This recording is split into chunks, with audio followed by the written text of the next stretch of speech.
yang memindahkan gunung. Iman yang memindahkan gunung. Berapa banyak yang mau pindahkan gunung? Gunung Bromo pindah ke Makassar, Gunung Latimojong pindah ke Jawa Timur, Gunung Agung pindah ke Ambon. Ada Ambon itu ada Gunung Salahutu, pindahnya kemana lagi terserah. Bukan, gunung bicara tentang masalah, gunung bicara tentang persoalan, gunung bicara tentang tantangan, ujian. Dan Alkitab katakan begini, iman bisa melakukan itu. Kita baca dulu Matius 17 ayat yang ke-20. Ia berkata kepada mereka, karena kamu kurang percaya. Bukan tidak percaya ya. Percaya tapi kurang. Karena kamu kurang percaya, sebab aku berkata kepadamu. Matius 17 ayat 20. Sebab aku berkata kepadamu, sesungguhnya sekiranya kamu mempunyai iman sebesar biji sesawi saja, kamu dapat berkata kepada gunung ini, pindahlah dari tempat ini ke sana. Maka gunung ini akan pindah dan takkan ada yang mustahil bagimu. Lihat kekuatan dari iman di situ. Iman yang memindahkan gunung. Ingat bahwa Tuhan tidak mempermasalahkan kecilnya biji sesawi. Tapi Tuhan berkata, jika kamu mempunyai iman sebesar biji sesawi. Berarti sorga sangat menghargai iman sebesar apapun di dalam orang percaya. Tulis di kolom komentar. Sorga sangat menghargai iman sebesar apapun yang ada dalam diri kita. Kalau Bapak Ibu hanya percaya sedikit hari ini, pertahankan percaya itu dan jangan izinkan ada keraguan sedikit pun dalam iman percayamu yang baru sedikit itu. Itu akan memindahkan gunung. Kalau kita perhatikan baik-baik gini, ada suatu kebenaran yang luar biasa dari ayat ini, bahwa tidak ada yang mustahil bagi orang yang percaya. Kalau tidak ada yang mustahil bagi Tuhan, iya, Dia adalah Tuhan. Amin. Dia adalah Tuhan. Dia adalah Kurios. Kurios itu adalah penguasa tunggal atas hidup kita. Ya, kalau dalam bahasa Ibrani kan dipakai Adonai. Ya, Allah yang besar, Allah yang berkuasa. Bahwa tidak ada yang mustahil bagi orang yang percaya. Tuhan mampu melakukan segala sesuatu yang mustahil. Betul? Itulah makanya iman yang mampu memindahkan gunung harus dimiliki oleh orang percaya. Sekali lagi bold ya. Bukan masalah seberapa besar iman, bukan secara seberapa kecil iman saudara, tapi seberapa Anda dan saya tidak mengizinkan kekhawatiran sekecil apapun mengintervensi iman yang kecil itu. Setiap kita pasti merindukan untuk memiliki iman yang mampu memindahkan gunung. Pertanyaannya sederhana, bagaimana memiliki iman yang mampu memindahkan gunung? Berapa banyak Bapak Ibu yang mau memindahkan gunung? Semua kita pasti punya masalah, semua kita pasti punya problem, semua kita pasti punya tantangan yang sedang kita hadapi, entah dalam keluarga, dengan anak-anak, dengan pekerjaan, dengan pelayanan, dengan bisnis, dengan keuangan, dengan teman, rekan dengan rekan, sebagai gembala dengan pekerja dengan jemaat. Masalah itu sudah setua manusia. Masalah bisa membuat saudara dan saya semakin dekat dengan Tuhan, semakin jauh dari Tuhan, tergantung bagaimana kita lihat masalah itu dari sisi mana. Saudara lihat. Dari sudut mana Anda lihat. Cara pandang mana Anda lihat. Ketika kita salah melihat, lihat dari sisi manusia, maka gunung tinggi, terlalu tinggi. Tapi kalau lihat dari sisi Tuhan, Tuhan yang besar itu, dan Anda lihat dari sisinya Tuhan, gunung yang tinggi, itu jadi tidak ada artinya apa-apa. Jadi sangat kecil. Bagaimana memiliki iman yang mampu memindahkan gunung? Yang pertama, kita harus memiliki keberanian. Ya, kita harus memiliki keberanian untuk beriman, memindahkan gunung. Jadi kata kuncinya adalah keberanian beriman, keberanian percaya. Ada banyak orang yang untuk percaya, apa bisa ya? Dalam tengah-tengah situasi yang kita lihat dengan pikiran, kita lihat dengan keadaan, mata kita belajar tentang ilmu manajemen, ilmu ekonomi, Kita belajar tentang konflik, ilmu filsafat, ilmu sosial dan politik. Kita bicara secara ilmu-ilmu ini, ketika itu diperhadapkan dengan situasi, rasanya nggak masuk akal. Nah, ketika segala sesuatu tidak masuk akal, maka saat itulah iman harus muncul. Iman muncul saat kekuatan manusia berakhir.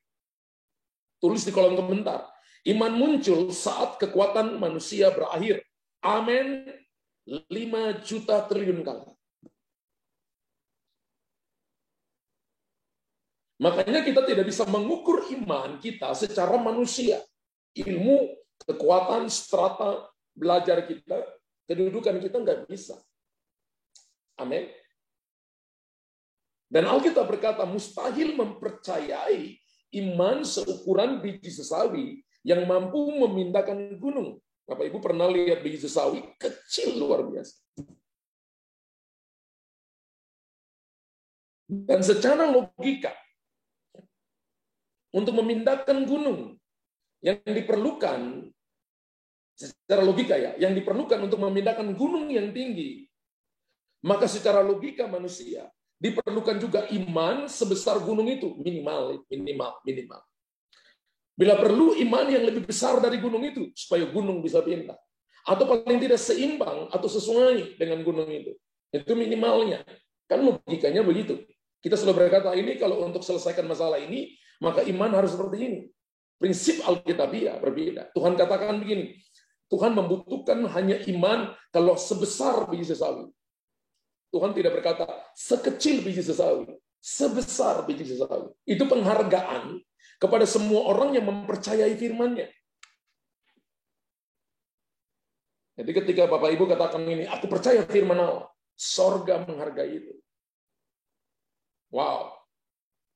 Efesus 3 ayat 12 berkata begini, di dalam Dia kita beroleh keberanian dan jalan masuk kepada Allah dengan penuh kepercayaan oleh iman kita kepadanya. Kalau kita bilang kita ada di dalam Yesus, maka yang harus kita miliki adalah beroleh keberanian percaya. Wow. Dalam Dia kita beroleh keberanian. Keberanian di sini bukan nekat. Kalau nekat itu artinya begini, tidak ada dasar sama sekali. Anak-anak Skewa mencoba mengusir setan. Alkitab berkata setan menggagahi. Terjemahan yang lain berkata menelanjangi dan melukai mereka. Karena mereka nggak jaga hidup. Itu nekat namanya. Mereka nggak punya dasar percaya. Mereka hanya niru murid-murid. Tidak hidup seperti pengikut Tuhan yang hidup sungguh-sungguh, yang hidup benar. Mereka hanya coba-coba. Karena berpikir anak pendeta. Iman itu tidak melihat label. Kamu anak pendeta atau tidak. Iman itu masalah pribadi kita dengan Tuhan. Bagaimana kita mempercayai Tuhan dengan konsisten. Nah, di dalam Dia kita beroleh keberanian dan jalan masuk kepada Allah dengan penuh kepercayaan oleh iman kita kepadanya. Jadi salah satu jalan untuk Bapak Ibu ketemu dengan Tuhan adalah punya keberanian percaya. Saudara dan saya menikmati semua janji-janjinya. 1 Yohanes 5:14. Berkata begini, dan inilah keberanian percaya kita kepadanya, yaitu bahwa Ia mengabulkan doa kita. Keberanian percaya kita kepadanya, bahwa Ia mengabulkan doa kita. Jikalau kita meminta sesuatu kepadanya, menurut kehendaknya. Keberanian percaya adalah begini, yakin bahwa Tuhan sudah jawab, yakin bahwa Tuhan sudah kabulkan. Bapak Ibu yang ikut pelayanan ini begitu lama dan Bapak Ibu ada kalanya lihat saya mendoakan banyak orang. Dan banyak kali kepercayaan iman yang Tuhan taruh pada saya, orangnya sudah sembuh. Bahkan ada kalanya saya katakan begini, periksa ke dokter. Ada kalanya saya katakan begini, kalau itu sakitnya bagian dalam, 2-3 hari cek kembali. Dan ada banyak kesaksian yang kita sudah dengar ketika yang sakitnya COVID-19 dan dikatakan 2 hari kembali periksa makan negatif dan terjadi kesembuhan. Nanti diperiksa lagi akan terjadi dan mereka alami. Yang menginfuskan semuanya itu adalah begini, karena sorga paling suka ketika melihat orang-orang percaya selaras atau mempercayai Bapa di sorga, mempercayai firman-Nya, maka seisi sorga siap mengintervensi hidup kita. Kenapa tidak terjadi mujizat? Kenapa kita tidak melihat pergerakan-pergerakan supranatural dalam kehidupan pelayanan pekerjaan kita? Karena kita tidak menginfuskan iman ke situ. Keberanian percaya di situ. Saya ingat ketika saya rintis pelayanan yang sekarang, GBI Christ Kingdom Family. Ini tahunnya, gereja sebenarnya baru 10 tahun. Tapi dalam pandangan rohani saya, ketika saya tutup mata, saya melihat gedung gereja udah ada. Ketika mulai pertama kali rintis, itu mulai dengan 27 orang kalau nggak salah. Orang-orang sederhana. Mulai rintis, saudara. Saya tinggalkan gereja yang awalnya saya rintis, terus saya gembalakan, ditinggalkan, nggak bawa jemaat sama sekali, nggak bawa pekerja sama sekali, tinggalkan, dan mulai dari nol.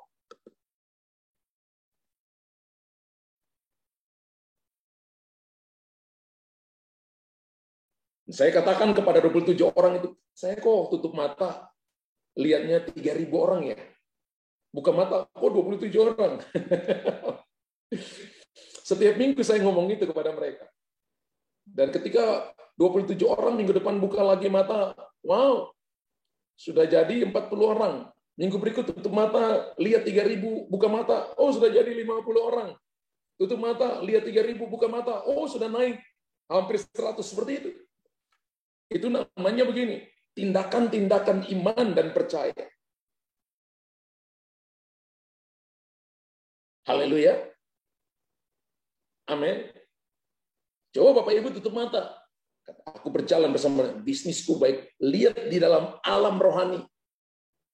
Mimpi saudara, vision saudara. Lihat bahwa it's okay. Jangan lihat gua hancur, gua mati, ya mati bener. Hancur bener. Ya.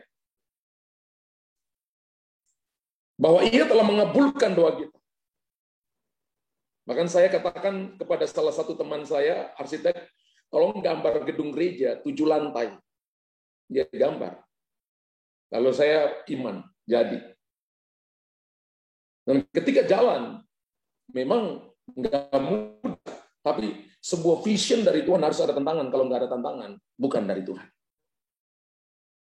Supaya kita bergantung sepenuhnya kepada Tuhan. Itu arti iman. Tetapi Yesus berkata lain.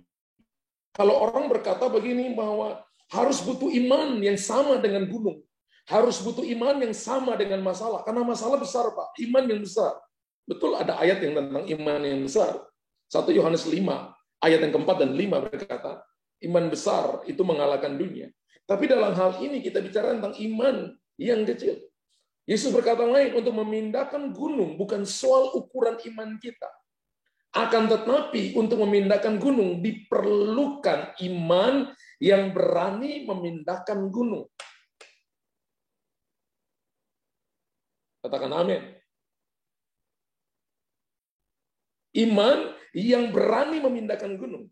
Iman yang berani memindahkan gunung adalah iman yang berani bertindak untuk melakukan sesuatu yang besar.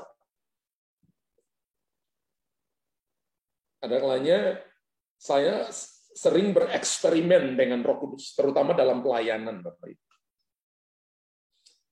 Biasanya kalau sebelum pandemi, selalu Tuhan percayakan saya diundang ke gereja-gereja, ada kalanya 1 minggu itu saya bisa ke kota A, kota B, kota ini, kota itu, keliling, saudara ya.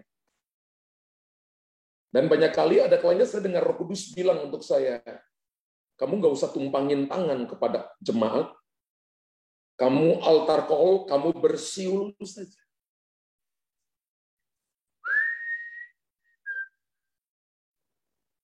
Suruh bersiul. Pakai Sakaria 10 ayat yang ke-8. Ketika Tuhan bersiul, maka Tuhan mengumpulkan yang terpencar. Ketika Tuhan bersiul, terjadi kelepasan. Ketika Tuhan bersiul, terjadi pelipat gandaan. Menurut Sakaria, kalau Tuhan bersiul terjadi seperti itu, dia ada di dalam saya, sekarang saya mempraktekkan.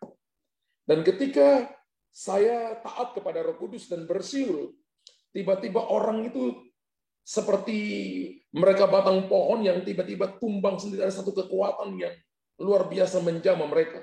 Lalu terjadi kelepasan, orang histeris, terjadi kesembuhan, terjadi pemulihan. Dan saya lihat itu bukan satu kali. Saya lihat itu berkali-kali Tuhan nyatakan. Ada kalanya waktu tertentu Tuhan berkata begini, minta 1-2 koin dari punya jemaat. Biasanya terkumpul bisa 10 koin, 100, 1000 koin ya. Apa yang Roh Kudus bilang begini, kamu buang ke udara, buang ke atas, ketika koin itu mendarat turun, maka lawatan Allah akan terjadi. Jadi tindakan-tindakan iman. Saya sebut itu iman yang berani bertindak. Ada orang berkata, bagaimana kalau tidak terjadi? Saya katakan paling-paling malu. Tapi nama saya tidak dicoret di sorga, di buku kehidupan. Tapi saya mau taat kepada Roh Kudus. Dan saya beritahukan ketika itu dilakukan, maka terjadi mujizat, jemaat dilawat Tuhan. Mereka mengalami lawatan Allah yang luar biasa. Ada kalanya waktu-waktu tertentu, Tuhan berkata kepada saya, diam, nggak usah menyembah, nggak usah pakai bahasa roh, kamu hanya jalan di depan mereka. Petrus pernah jalan di depan dan bayangannya menyembuhkan orang. Ada kalanya ketika Tuhan suruh saya jalan dan ketika saya jalan pertama nggak terjadi apa-apa, jalan kedua nggak terjadi apa-apa, ketiga terjadi, tapi ketika kali kelima tiba-tiba lawatan Allah turun dan melawat umatnya. Saya beritahukan kepada Bapak Ibu begini, iman itu tidak cukup hanya diucapkan, tapi iman itu harus dipraktekkan. Amin. Iman yang berani bertindak untuk melakukan sesuatu yang besar, mengharapkan sesuatu yang besar, atau mencapai sesuatu yang besar. Dan basically harus ada iman di situ. Hari ini pertanyaan sederhana, apa yang menjadi gunung kita? Apakah masa depan yang gilang gemilang sudah menjadi masa depan yang suram? Apakah kehidupan yang sukses hanya cuma angan-angan ataukah itu kenyataan? Apakah kehidupan yang membawa berkat bagi banyak orang menjadi kehidupan yang sekarang ini sepertinya tidak ada pengharapan dan rasanya untuk memberkati orang aja susah? Bagaimana saya mau jadi berkat? Kebutuhan diri sendiri aja susah. Bagaimana memberkati orang lain? Bagaimana saya mau pergi memulihkan orang lain sedangkan keluarga sendiri belum dipulihkan? Bagaimana saya mau mencapai pendidikan tinggi padahal saya sendiri sedang susah dalam keuangan? Apa yang menjadi gunung dalam hidup saudara? Saya beritahukan kepada umat Tuhan malam ini, semua ini dapat terjadi asal kita memiliki iman di dalam Yesus. Haleluya. Saya ingat sekali ketika saya lulus SMA, ketiga kakak saya itu sedang kuliah. Saya nomor 4. Dan papa saya bilang untuk saya begini, kamu mau kuliah? Saya bilang tidak, Pak. Nanti saya mau cari kerja dulu. Ketika nanti saya punya uang sendiri, baru saya kuliah. Kenapa? Karena saya lihat papa mama saya adalah orang-orang sederhana. Papa saya petani, mama saya jualan di pasar. Tapi saya lihat hidup mereka sangat jujur. Papa saya ngajar saya jujur. Papa saya katakan begini, kamu boleh kurang, tapi jangan sampai kamu kehilangan kejujuran. Kamu boleh pintar, tapi kalau kamu nggak jujur, orang nggak ada yang pakai kamu. Tapi kalau kamu jujur, pengetahuan itu bisa diajarkan. Dan kamu akan dicari orang, sebab satu saat nanti orang jujur akan sangat langka, orang pintarnya banyak.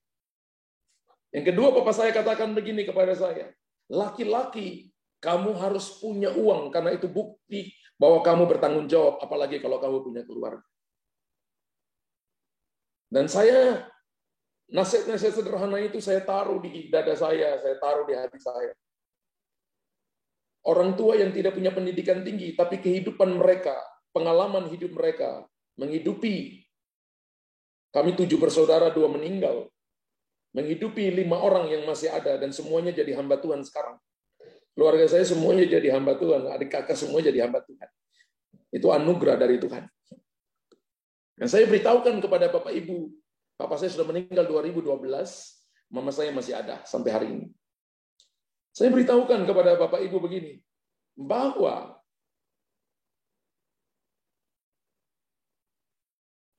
apa yang Bapak Ibu akan capai di depan itu tergantung dari apa yang Bapak Ibu lihat di dalam iman.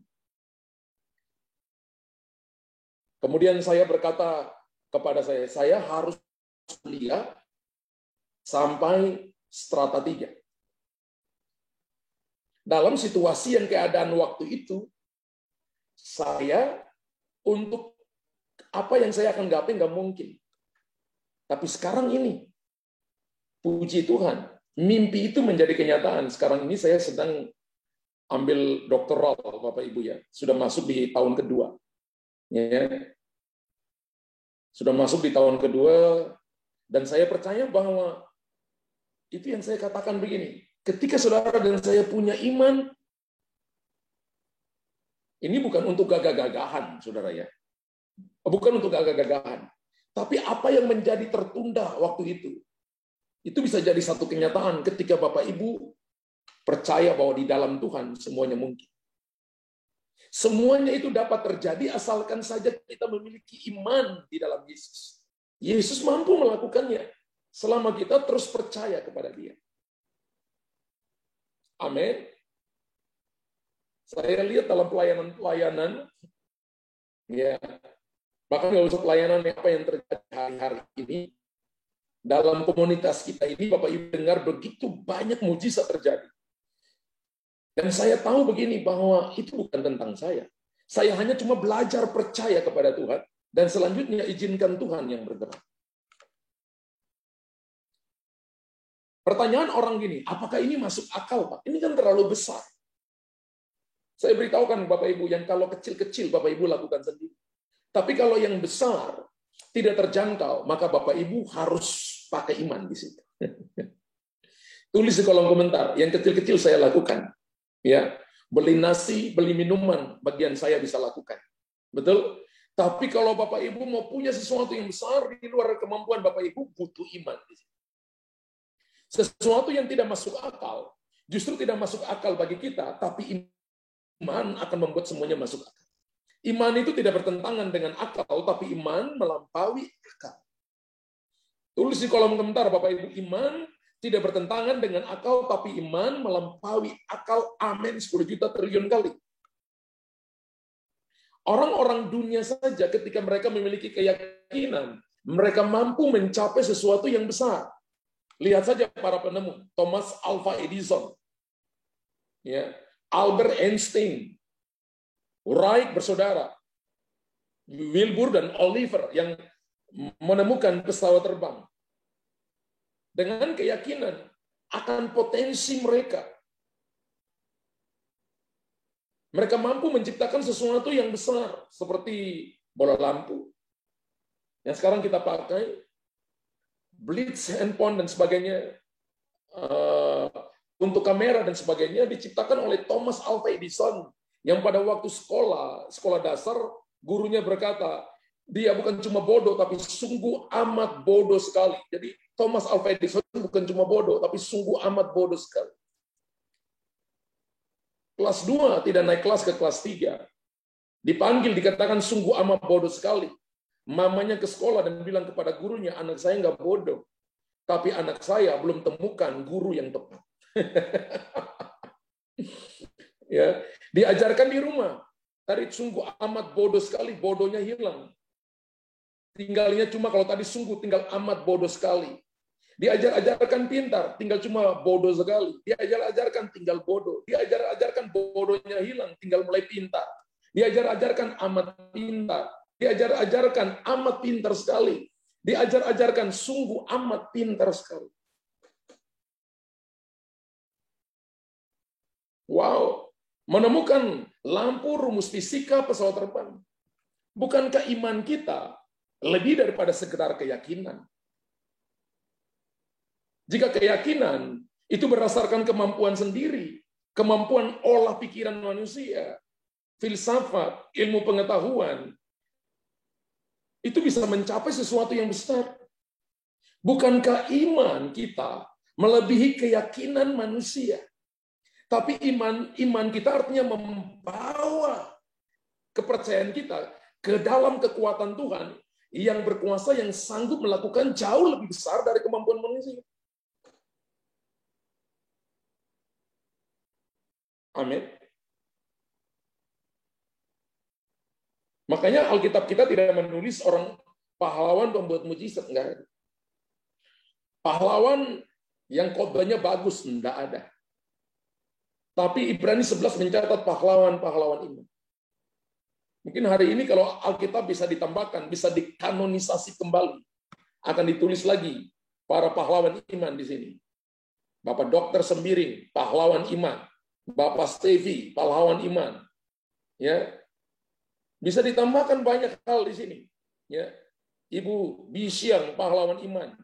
Siapa lagi di sini? Ya, Ibu Eke, pahlawan iman. Ya, Ibu Damaris, pahlawan iman. Ibu Ani, pahlawan iman. Macam-macam. Ibu Linda, pahlawan. Bisa mas. Kalau mau ditulis lagi. Kenapa? Karena kalau kemampuan keyakinan manusia bisa melakukan perkara besar, bisa manusia nikmati hari ini, apalagi kalau kita melibatkan Tuhan di situ dengan mempercayai Dia. Haleluya. Amin. Itu hal yang pertama, Bapak Ibu. Hal yang pertama, kita harus memiliki keberanian untuk mempercayai, memiliki keberanian untuk memindahkan gunung. Yang kedua adalah Bapak Ibu, jangan pernah meremehkan iman kita, karena Yesus tidak pernah meremehkan iman kita. Makanya dalam firman Tuhan, Yesus berkata, iman sebesar biji sesawi, bukan sekecil biji sesawi, atau secukup biji sesawi. Tuhan berkata, iman sebesar biji sesawi. Coba kembalikan ke Matius 17 ayat 20. Sebesar biji sesawi. Dalam arti lain, Tuhan Yesus sedang berkata begini, bahwa iman seukuran biji sesawi sudah lebih dari cukup untuk memindahkan gunung-gunung masalah, gunung-gunung persoalan. Atau iman sebesar biji sesawi lebih dari cukup untuk membuat gunung beranjak dari tempatnya. Masalah, persoalan, tantangan yang tidak diizinkan Tuhan beranjak dari tempatnya. Yesus sedang berkata begini, Dia tidak pernah sekalipun meremehkan iman orang yang percaya kepadanya. Sekecil apapun iman itu, Tuhan berkata, iman sebesar biji sesawi. Tidak dikatakan sekecil biji sesawi, seukuran biji sesawi. No. Kalau kecil, seukuran biji terlalu kecil. Tapi Tuhan berkata, lebih besar dari gunung. Itu lebih besar, saudara. Itu lebih besar dari hal yang Bapak Ibu katakan, mana mungkin mustahil. Iman sebesar biji sesawi adalah iman yang besar, yang sanggup menolong saudara ketika Anda mempercayai apa yang Tuhan katakan. Kita dapat melihat bukti di dalam Alkitab kita. Seorang anak kecil yang membawa 5 roti 2 ikan.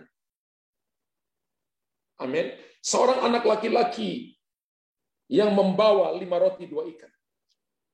Diperhadapkan dengan 5.000 orang laki-laki, tidak termasuk perempuan dan anak-anak. Bapak Ibu tahu nama anak kecil itu? Anak laki-laki ini, tahu namanya? Namanya adalah Roti Boy.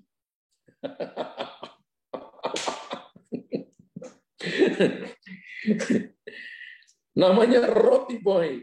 Ya. Wow. Makan sampai kenyang, sisanya berapa banyak? 12 bakul. Nanti yang punya siapa? Roti Boy ini. Kan anak laki-laki. Ya, ada bekal seorang anak laki-laki. Dikasih ke dalam tangan Tuhan. Dan dia sangat mempercayai pada itu bekalnya. Haleluya. Ini bukti dalam Alkitab. 5.000 orang laki-laki, beberapa ahli tafsir berkata kurang lebih 32-35.000 orang makan. Karena orang Israel itu anaknya banyak. Contoh seorang perempuan tua yang mandul seperti Hana, ketika berdoa dengan penuh iman di bait Allah. Bahkan Imam Eli berkata begini, kamu mabuk oleh anggur. Berdoa sampai dilihat oleh orang lain, mabuk anggur. Dan Alkitab berkata begini, orang yang punya iman seperti ini, maka Tuhan menjawab doanya. Sudah umurnya usur, sudah dibully di rumah sama madu-madunya suaminya, tapi dia percaya Tuhan akan berikan dia putra. Dan lahirlah Samuel. Samuel itu artinya didengar oleh Tuhan. Ya.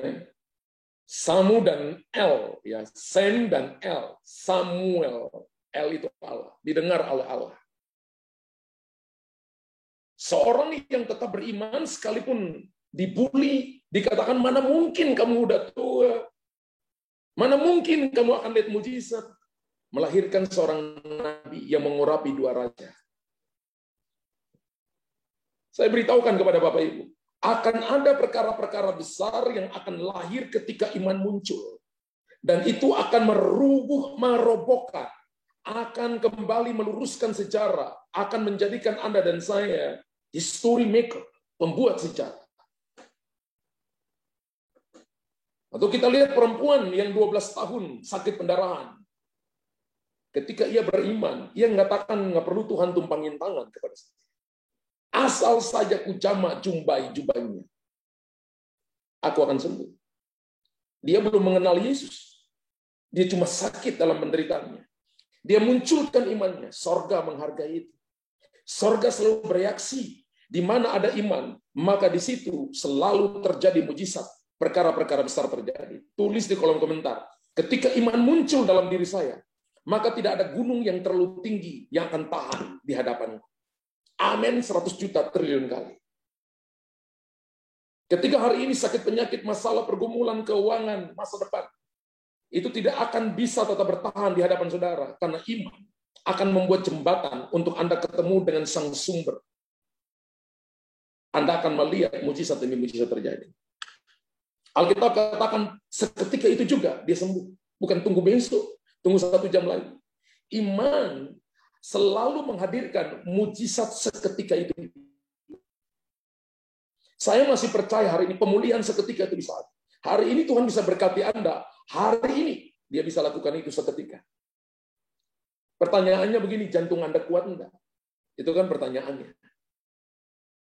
Ada orang yang belum pernah lihat uang 1 miliar, tiba-tiba dikasih 1 miliar hari ini. Dia bisa pingsan 3 kali.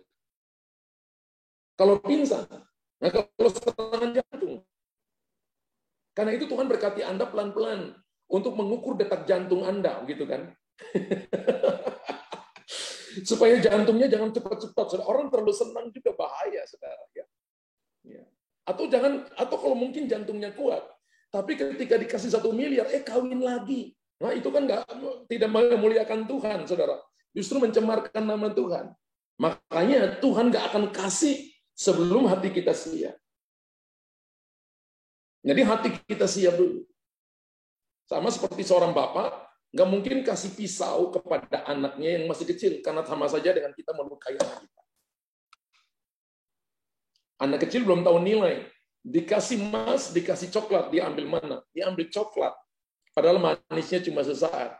Padahal kalau emas, dia ambil emas, dia bisa beli toko coklat dengan toko-tokonya.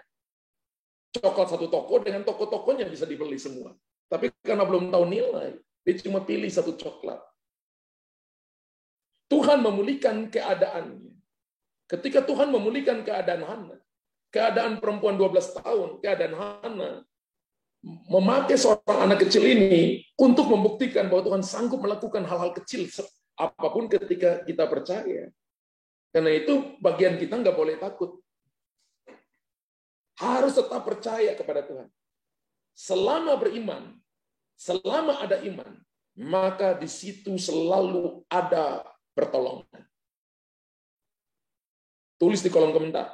Selama saya percaya, maka selalu ada pertolongan.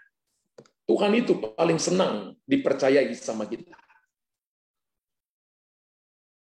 Makanya kalau Bapak Ibu lihat, ada yang tidak percaya, ada yang kurang percaya, ada yang percaya. Tidak percaya dan kurang percaya dimasukin dalam kelompok yang namanya benar-benar tidak akan memperoleh apapun. Tapi percaya selalu mendapatkan yang tadinya tidak mungkin jadi mungkin. Selalu mendapatkan pertolongan. Yang ketiga, iman harus menjadi dasar dari kehidupan kita. Untuk memindahkan gunung, makanya dasarnya adalah iman. Dan iman harus menjadi dasar kehidupan kita. Dasar kehidupan kita bukan kekayaan, bukan status, bukan nama baik. Amsal 22 ayat 1 dan 2, nama baik lebih berharga daripada kekayaan besar, dikasihi orang lebih baik daripada perak atau emas. Berapa banyak yang mau punya nama baik? Tulis di kolom komentar. Saya mau punya nama baik. Berapa banyak? Berapa banyak yang mau punya nama baik? Tulis di kolom komentar. Berapa banyak yang mau punya kekayaan besar? Berapa banyak yang mau dikasihi orang? Berapa banyak yang mau punya perak dan emas? Banyak. Berapa banyak yang mau? Wow, hampir semua tulis di situ. Wow. Selamat ya bagi Bapak Ibu yang mau. Tapi mari saya beritahukan kepada Bapak Ibu. Ada yang lebih baik dari nama baik. Ada yang lebih baik daripada dikasihi orang. Ada yang lebih baik daripada perak dan emas. Yaitu kita mendapatkan perkenanan Tuhan. Dan perkenanan Tuhan hanya datang ketika Bapak Ibu belajar mempercayainya setiap hari. Menjadikan iman dasar kehidupan kita, itu artinya Bapak Ibu sedang berkata begini, tanpa Tuhan saya nggak bisa apa-apa. Tadi saya jelaskan bahwa kemampuan manusia bisa melahirkan listrik, bisa melahirkan pesawat terbang. Itu aja udah sesuatu yang besar. Bagaimana kalau kita mendasari hidup kita di atas dasar percaya kepada Tuhan. Ibrani 11 ayat yang ke-6. Tetapi tanpa iman, tidak mungkin orang berkenan kepada Allah. Sebab barang siapa berpaling kepada Allah, ia harus percaya bahwa Allah ada. Dan bahwa Allah memberi upah kepada orang yang sungguh-sungguh mencari. Banyak kali dalam situasi keadaan yang tidak menentu, selalu ada pertanyaan dalam pikiran kita, di manakah Tuhan ketika saya memerlukan pertolongannya? Di manakah Tuhan ketika saya sedang sakit? Di manakah Tuhan ketika saya dalam pergumulan pekerjaan, keuangan? Di manakah Tuhan ketika saya sedang mencari pasangan hidup? Di manakah Tuhan sedang terjadi masalah dalam keluarga? Di manakah Tuhan? Pertanyaan ini muncul. Dan saya beritahukan kepada saudara, Tuhan ada pada iman saudara. Tapi tanpa iman, tidak mungkin orang berkenan kepada Allah. Sebab barang siapa berpaling kepada Allah, ini ia harus percaya Allah ada. Berarti terjemahan bebasnya begini. Kalau saudara tanya di manakah Tuhan ketika saya memerlukan pertolongannya, dia ada pada imanmu ketika Anda percaya. Bagaimana Anda menghadirkan penguasa alam semesta, pembuat mujizat, Allah yang menerobos barisanmu, Allah yang menjadikannya sedikit jadi banyak, Allah yang menyembuhkan, Allah yang membuka pintu. Ketika Anda punya iman, dasarnya iman, maka itu adalah dasar untuk segala miracles, dasar untuk segala terobosan, dasar untuk pintu-pintu terbuka bagi saudara. Katakan wow, wow, wow, 100 juta triliun kali. Pada kenyataannya, hidup ini penuh misteri, benar? Benar, hidup ini penuh misteri. Bapak Ibu nggak tahu 1 menit di depan Bapak Ibu seperti apa. 5 menit, apalagi 1 hari, atau lagi 1 minggu, nggak ada yang tahu. Penuh misteri. Banyak hal dalam dunia ini yang tidak bisa kita jawab dengan pengetahuan, pengalaman, maupun material kita. Nggak bisa prediksi. Manusia cuma prediksi. Prediksi artinya mencoba menerka-nerka. Kalau tepat, ya. Tapi kalau tidak tepat, ya memang karena kita bukan Tuhan. Kalau itu tidak diwahyukan oleh Tuhan dalam bentuk sebuah pernyataan nubuatan, maka kita nggak tahu. Makanya pelayanan-pelayanan prophesy itu menjadi pelayanan-pelayanan guidance bagi umat Tuhan. Untuk mereka bisa melihat ke depan apa yang Tuhan mau kerjakan dalam hidup saya. Bapak Ibu nggak tahu. Penuh misteri, nggak tahu 1 hari kita sakit atau 1 menit lagi kita nggak tahu. Ya, kita turut berduka dengan Ibu Yohana Ani yang anak mantunya tadi dipanggil pulang oleh Tuhan. Karena kematian itu misteri. Nggak ada yang tahu. Seperti sakit penyakit, kejahatan, penderitaan, keputusasaan, hari ini kita bisa baik-baik. Satu hari besok bisa bangkrut. Nggak ada yang tahu. Hari ini saudara dan saya hancur. Besok Tuhan kembalikan semuanya. Hari ini Anda sakit. Besok Tuhan sudah sembuhkan saudara. Bahkan 1 jam Tuhan sudah sembuh. Atau detik ini Tuhan pulihkan saudara. Semuanya bisa terjadi. Dan semua ini hanya dapat dijawab oleh iman. Iman itu artinya nih, mengatur masa depanmu. Penuh harapan. Mengatur masa depanmu dalam keadaan terkontrol oleh Tuhan. Jadi sebenarnya fatal ketika seseorang itu tidak percaya kepada Tuhan. Fatal, karena dia tidak punya dasar untuk menjadikan apapun, untuk dapat apapun. Oleh sebab itu dalam menjalani kehidupan, kita tidak hanya mengandalkan kekuatan dan kemampuan manusia, tapi kita juga harus mengandalkan iman kepada Tuhan. Yeremia 17:5 dan ayat yang ke-7 itu menggambarkan, terkutuk orang mengandalkan kekuatan manusia, hatinya menjauh dari Tuhan. Lalu ayat 6 menjelaskan akibat terkutuk itu. Ayat 7 menjelaskan bahwa diberkatilah orang yang mengandalkan Tuhan, yang menaruh harapannya pada Tuhan. Lalu ayat yang ke-8 menjelaskan tentang orang yang mengandalkan Tuhan seperti apa. Jadi hidup ini pilihan. Di mana titik kita berdiri, itu akan membuat sorga intervensi atas hidup kita. Pertanyaannya hari ini, apakah Bapak Ibu sedang berdiri di atas dasar iman memindahkan gunung? Ataukah kita mengandalkan kemampuan, kekuatan manusia? Karena terbatas. Alkitab katakan, Yeremia 17 ayat yang ke-5, itu terkutuk. Iman harus menjadi dasar kehidupan kita. Untuk kita mengenal dan belajar tentang segala sesuatu sebagai perbuatan Allah atas manusia. Memang ada hal yang misteri yang tidak bisa kita mengerti. Tapi dengan iman kita bisa mengerti. Roma 4 ayat 17 berkata begini. Karena itulah kebenaran berdasarkan iman, supaya merupakan kasih karunia. Kebenaran berdasarkan iman, supaya berdasarkan kasih karunia. Ayat 16 ya, bukan 17. Sehingga janji itu berlaku bagi semua keturunan Abraham. Bukan hanya bagi mereka yang hidup dari hukum Taurat, orang Israel saja, yang ada di Timur Tengah, tapi juga bagi mereka yang hidup dari iman Abraham. Sebab Abraham adalah bapa kita semua. Wow. Kebenaran harus dasarnya iman. Semua tindakan kita dasarnya iman. Apakah Bapak Ibu membangun keluarga dasarnya iman? Apakah Bapak Ibu bisnis dasarnya iman? Percaya? Ataukah Bapak Ibu ragu-ragu? Mundur kalau Bapak Ibu ragu-ragu. Apakah kita bangun hubungan dasarnya iman?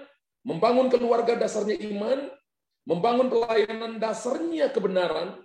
Kalau nggak dasarnya iman, maka semua akan teruji dengan waktu. Tidak akan tahan berdiri. Amin. Haleluya. Dan Ibrani 11 ayat yang pertama berkata, iman adalah dasar dari segala sesuatu yang kita harapkan. Dan bukti dari segala sesuatu yang tidak kita lihat. Sangat jelas Alkitab menggambarkan begini, iman itu harus ada dasarnya. Jadi kalau lihat ayat ini, maka dikatakan ini dasar dari iman. Itu adalah Allah berkuasa. Dan dasar dari iman adalah kasih dari Allah. Itu dasar iman. Allah berkuasa, harus yakin. Hidup ini tentang Allah berkuasa. Dan kasih datang dari Allah. Bukti iman adalah firman Allah dapat dipercaya. Semua firman yang disampaikan kepada kita dapat dipercaya. Allah nggak pernah bohong. Amin. Tuhan nggak pernah bohong. Ya, karena itu Bapak Ibu jangan takut beriman. Beriman sebesar mungkin. Pindahkan gunung-gunung yang merintangi jalan kita. Dan saudara dan saya masuk pada kehendak Tuhan. Rencana Tuhan yang besar atas hidup kita. Selama kita beriman, di situ Tuhan akan menolong dan melakukan mujizat demi mujizat terjadi dalam hidup saudara. Saya sebut iman itu mata uang untuk sorga memanjakan kita. Ada orang yang punya uang banyak, di dunia, tapi nggak punya iman, dia miskin dalam roh. Tapi kalau Bapak Ibu punya iman, maka sorga akan memanjakan kita. Orang selalu bertanya, apa yang kamu punya? Kamu percaya? Jadi padamu seturut kehendakmu. Tidak perlu tumpang tangan, didoain. Dia punya mata uang, dia dapat kesembuhan, dia dapat pemulihan.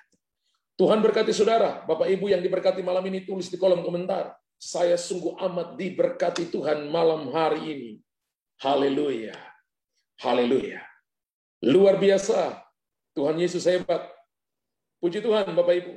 Hari ke-10 dalam doa dan berpuasa, kita tutup dengan iman memindahkan gunung. Dan ingat Bapak Ibu, setiap kali bicara iman, maka itu bukan cuma knowledge. Itu bukan cuma bisa ngomong, tapi itu harus Bapak Ibu praktekkan. Ya. Ilmu teologi pun nggak dapat. Kalau Bapak Ibu belajar ilmu teologi, maka kita hanya mengisi knowledge. Kita hanya bicara kesembuhan, tapi orang yang ngajar belum tentu pernah mendoakan satu orang pun sembuh. Ya. Kita hanya bicara tentang Allah berkuasa, tapi mana buktinya? Belum tentu bisa. Kita hanya bicara ilmu, tapi kenyataannya nggak ada. Kekristenan itu bukan tentang bagaimana kita tahu, tapi bagaimana kita menghidupinya. Baru kita disebut orang benar. Haleluya. Saya percaya malam ini, saudara diberkati oleh Tuhan. Malam ini kita dapat sesuatu dari Tuhan. Belajar. Bapak Ibu jangan berdoa. Berdoa Pak. Berikan saya iman. Iman itu timbul dari pendengaran. Pendengaran akan firman Tuhan. Bapak Ibu yang suka memperkatakan firman every morning, percaya setiap perkataan firman Tuhan. Bangkitkan iman. Ada kalanya saya hidup dengan satu ayat, satu hari. Saya bayangkan, saya katakan terjadi dalam hidup. Saya nggak pernah puas dengan apa yang terjadi hari ini. Besok saya akan kejar Tuhan. Saya mau lebih lagi. Ya. Saya pernah dinubuatkan, kamu akan membangkitkan orang mati. Bapak Ibu tanya gini, pastor sudah bangkitkan orang mati belum? Hari ini, ketika ada orang meninggal, saya pergi, saya selalu berkata, bangkit, bangkit, bangkit. Ada yang tanya, Pak, bangkit nggak? Kuburkan, tidak bangkit. Nah, sekarang ini, ya nggak bangkit, tapi terus dipraktekkan. Satu hari, one day, satu hari orang itu dibangkitkan. Ketika Tuhan ikut campur tangan di situ. Iman harus dipraktekkan.